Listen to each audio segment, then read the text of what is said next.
Largos días y placenteras noches cultistas, yo soy Iván Guanito, y el día de hoy les traigo el resumen de un relato que a mi parecer es de los mejores que tiene Lovecraft en colaboración con otro escritor, esta vez con la escritora Hazelhead. El relato en cuestión se titula Más allá de los eones. Espero disfruten la historia. Recuerden que pueden unirse a los miembros del canal, de esta forma me apoyan a subir la calidad de los videos y su frecuencia. Sin más que decir, comencemos. La historia se cuenta como una carta, hablando sobre un extraño incidente que ocurrió en el Cabot Museum en el año 1932 y sobre la publicidad que dieron los periódicos a una momia que ahí se exhibía. También sobre la antigua y terrible leyenda vagamente relacionada con ella y los cultos que nacieron en torno suyo durante aquel invierno.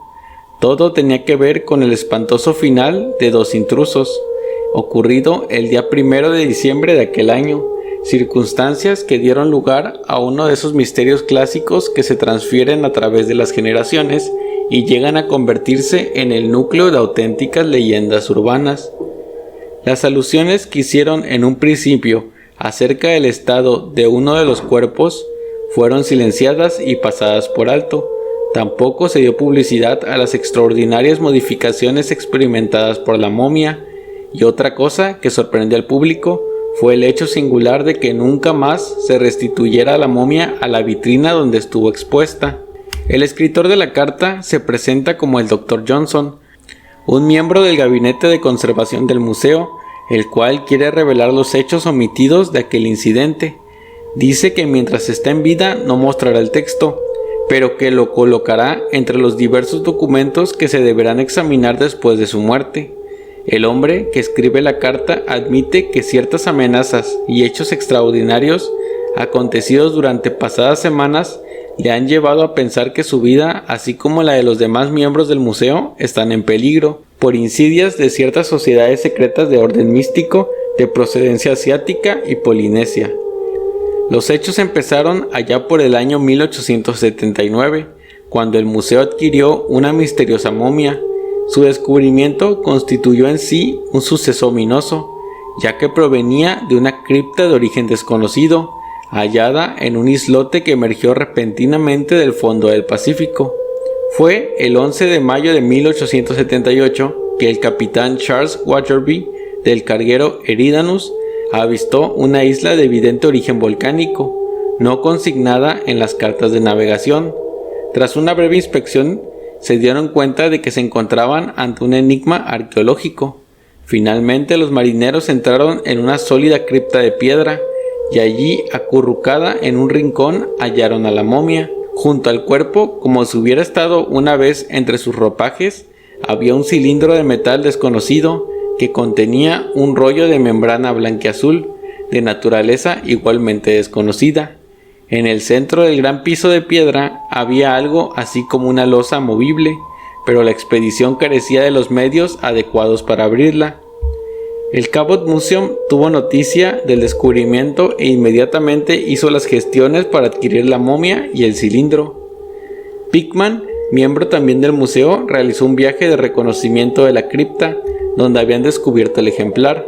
Sin embargo, cuando llegó, solo encontró a la mar nuevamente. Ni rastro de la tumba y el secreto de aquella trampa inamovible no se resolvería jamás. No obstante, quedaban la momia y el cilindro, y al principio de noviembre de 1879 la colocaron en la sala de las momias para su exhibición.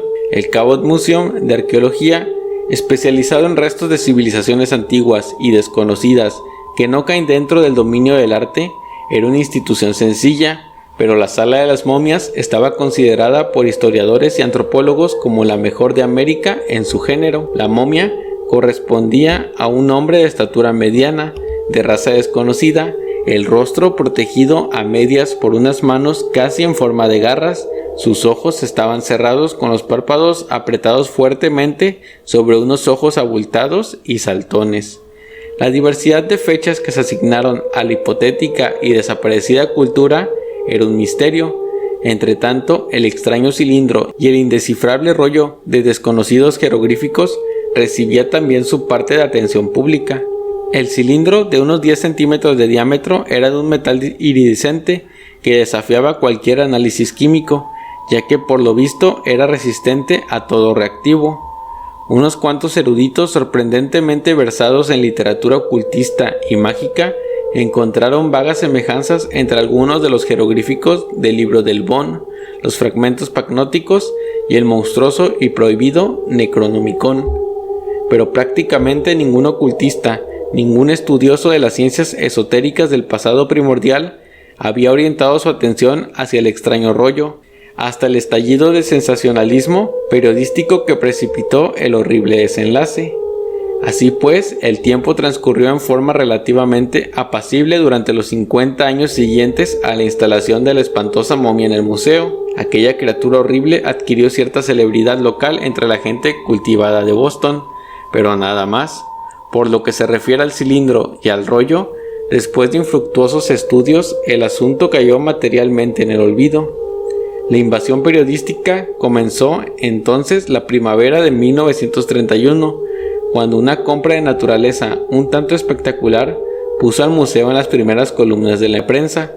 El Boston Pillar envió un articulista y este joven llamado Stuart Reynolds encontró en la momia innominada una poderosa fascinación. Reynolds poseía un conocimiento superficial de la teosofía, lo que le hacía particularmente sensible a cualquier reliquia remotísima, como la susodicha momia de desconocido origen.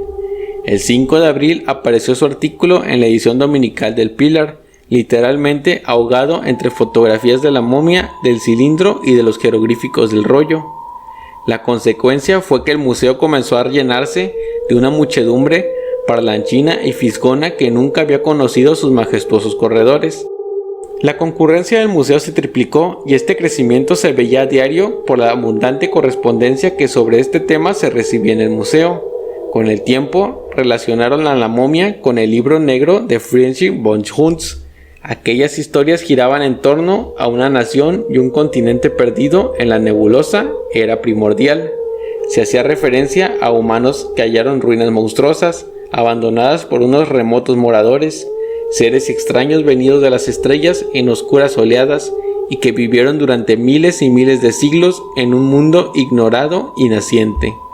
Cuenta sobre Ekna, que era un lugar sagrado, coronado por una fortaleza gigantesca de piedras enormes, infinitamente más vieja que el género humano y edificada por la raza de Yugot. La raza de Yugot se había extinguido varios eos antes, pero había dejado tras ella algo monstruoso y terrible que no desaparecería jamás, su dios infernal o demonio protector, Gatanotoa, que había descendido a las criptas subterráneas del Yaditko para iniciar allí una vida latente y eterna. Se hacían sacrificios a Gatanotoa a fin de que no emergiera en el mundo de los hombres, como había sucedido en los remotísimos tiempos de la raza Yugot. Se decía que si no se le ofrecía ninguna víctima, Gatanotoa se arrastraría hacia la luz y derramaría por las laderas del basalto de Yadikot la muerte y la destrucción de todo. Ningún ser vivo podía contemplar a Gatanotoa, ni siquiera una imagen suya, por pequeña que fuese, sin sufrir algo peor que la muerte. La visión del dios o de su imagen, como aseguraban las leyendas de Yugot, significaba una parálisis y petrificación de lo más sorprendente y extraña. La víctima se convertía en piedra y cuero por fuera, en tanto que en su interior el cerebro permanecía perpetuamente vivo, fijo y preso a través de los siglos, enloquecedoramente consciente del paso interminable de los años, hasta que el azar o el tiempo consumasen la destrucción de la corteza pétrea que lo aprisionaba, exponiéndose a la muerte. Fue durante el siglo 183 cuando un humano se decidió a enfrentar a aquel demonio. Este fue Tiok, sumo sacerdote de Chupnigurat. Tiok entonces formuló un conjuro en un pergamino bajo el manto de Chupnigurat y sus hijos, con la esperanza de que la diosa le diera su apoyo para derrotar al dios tirano. Tiok no solo esperaba derrotarlo, sino que quería liberar a las víctimas petrificadas. Si lograba derrotar al demonio, entonces se llenaría de fama y fortuna, así como el poder que era el de los sacerdotes de Gatanotoa. Este sería transferido a él. Todo este plan no le gustó para nada a los sacerdotes del dios demonio y trataron de desacreditar a Tiok con la multitud. Sin embargo, La esperanza del pueblo era mayor y bendijeron la aventura de Tioc. Así que los sacerdotes idearon un plan.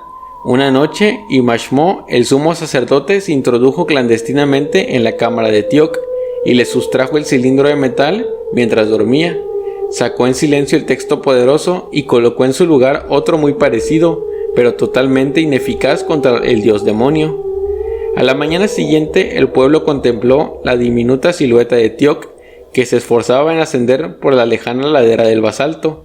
Al día siguiente, la muchedumbre no hizo sino que rezar y vigilar la montaña, preguntándose cuánto tardaría Tioc en regresar, y lo mismo hicieron al otro día y al otro. Durante varias semanas mantuvieron la esperanza y aguardaron. Después comenzaron a llorarle. Nadie volvió a ver a Tioc, el único que pudo haber salvado a la humanidad de sus terrores. Nunca más se atrevieron a desafiarle, y así transcurrieron los siglos, y un rey sucedió a otro, y un sumo sacerdote sucedió a otro, y surgieron naciones poderosas que se desmoronaron después, y emergieron de las aguas continentes que luego volvieron a sumergirse, y con el transcurso de milenios sobrevino la decadencia de Canaá, hasta que un día se desencadenó una tormenta terrible, los cielos se rasgaron, crecieron las olas, montañosas y enormes, y toda la tierra de Mu se sumergió para siempre.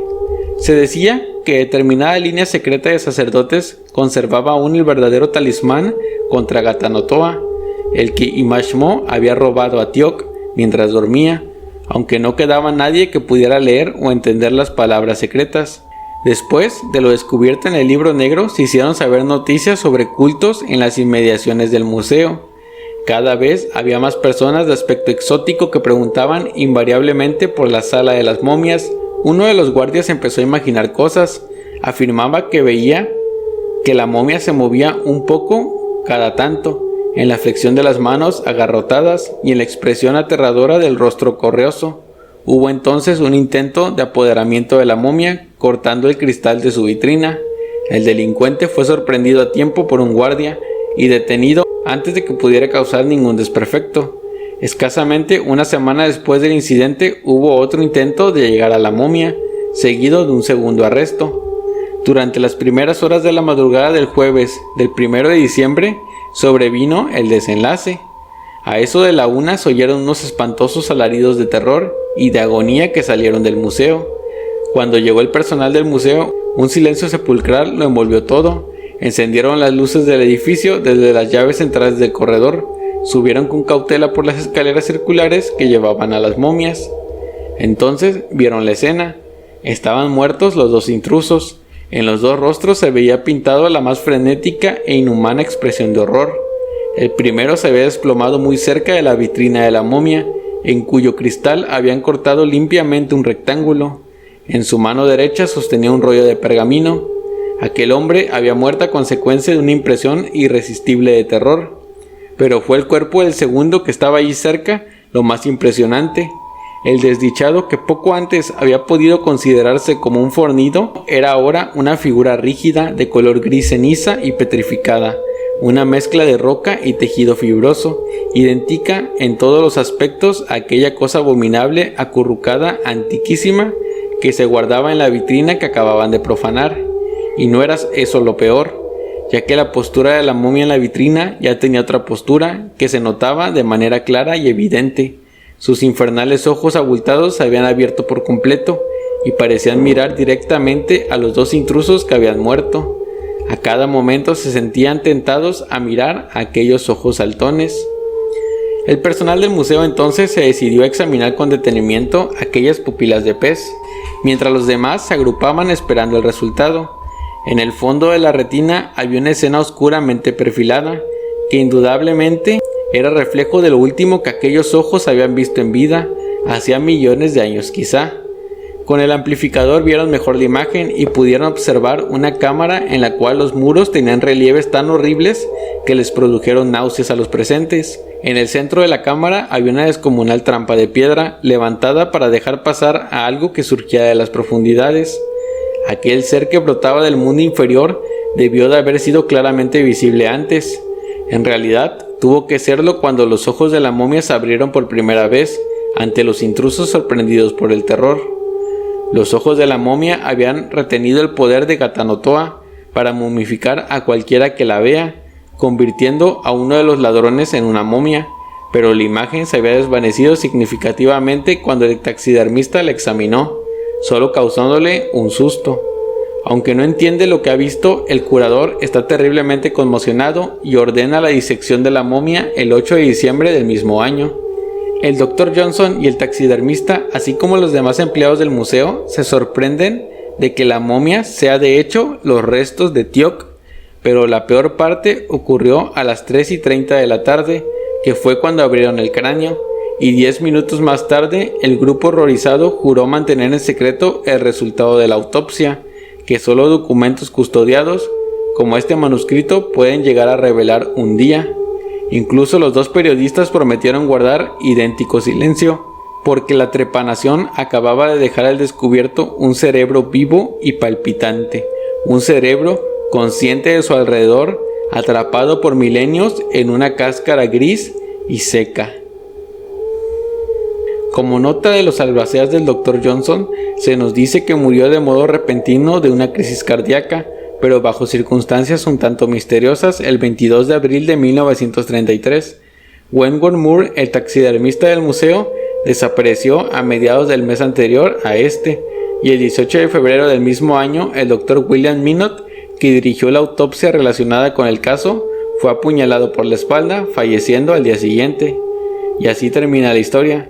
Espero les haya gustado. Existen otros dos relatos que me gustan, que son colaboraciones de Lovecraft con Husserl. Pónganme en comentarios si quieren que los resuma. Yo soy Iván Guanito y recuerden, hay otros mundos aparte de este.